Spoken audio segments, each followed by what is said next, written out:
Welcome to this episode of Foreclosures Update in Phoenix, Arizona.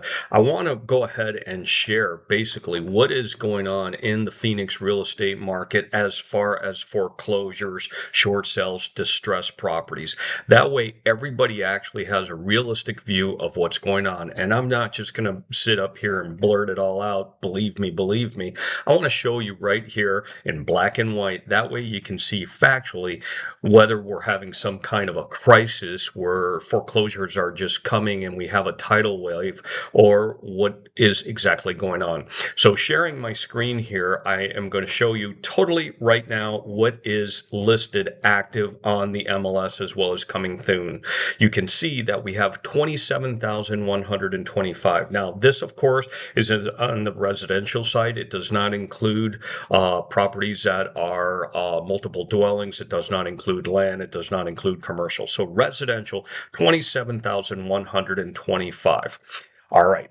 Now, how about the number of foreclosures coming in? And you can see I've marked over here if a property is distressed, whether it be short sale, lender-owned property, HUD-owned, pre-foreclosure, I don't care.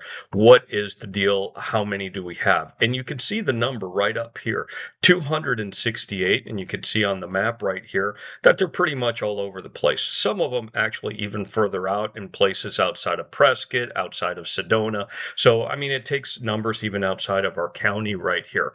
But that's the number, 268. Now, when you look at the number of actives versus the number that are actually distressed properties, being those bank-owned, REO properties or bank-owned or short sales or whatever distressed format they're in, you're looking at a pretty small segment of the properties that are being marketed out there. So not a tidal wave that we can see by any stretch of the imagination.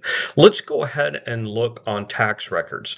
I've looked to see right now, because it's end of May 2025, let's look all the way through to November of 2025, what foreclosures are on the dockets. And you can see here on the top right of the map, 1,729 properties are currently slated to be foreclosed on. So they've started the foreclosure process. They've probably put a date on there.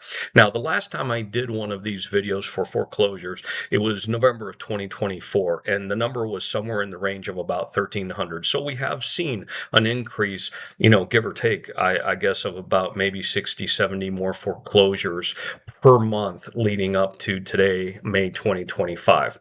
All right, so let's look at notices of trustee sale. This is using the Cromford Market Report data, which is really stupendous information.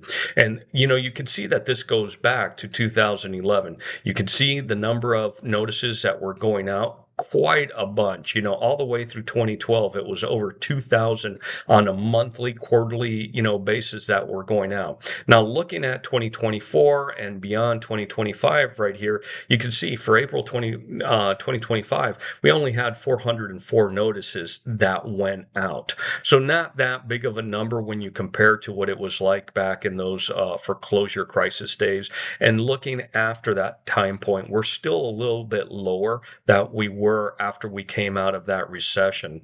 So now let's look at the actual number of trustee deeds. This is the property actually got foreclosed on. It either reverted to the bank or it got sold to a third party. And looking right here at the latest information for month ending April, we ended up having 34 properties that reverted to the beneficiary. That means that it basically went back to the bank. Okay, 34.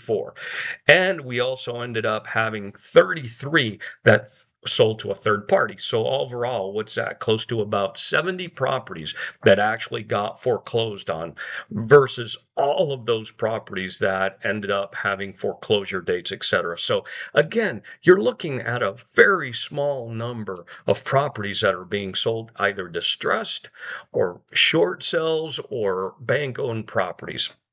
I got to tell you, I'm one of these that I've just showed you here in writing. Do you see a tidal wave of foreclosures coming? From what I see here in black and white, I just don't see it yet. Our time's getting tougher. A lot of people telling me, yes, work's a little bit harder to come by. But a lot of people that bought homes anytime between, say, 2010 through 2023 are still with a lot of equity in their home, as well as pretty good interest rates. So chances are a lot of people will stay in home because it's probably the cheaper thing to do. That is the update for foreclosures as to what is going on right now. If you have questions about the real estate market, listen, I get calls from people just like you every day asking me either about investment properties or trying to buy a home or sell a home. I'd love to help you out as well. My information is below. Find it in the public remarks. I'd love to catch up to you and see what it is I can do to help you out. Thank you, and I'll see you on the next video. Have a great day.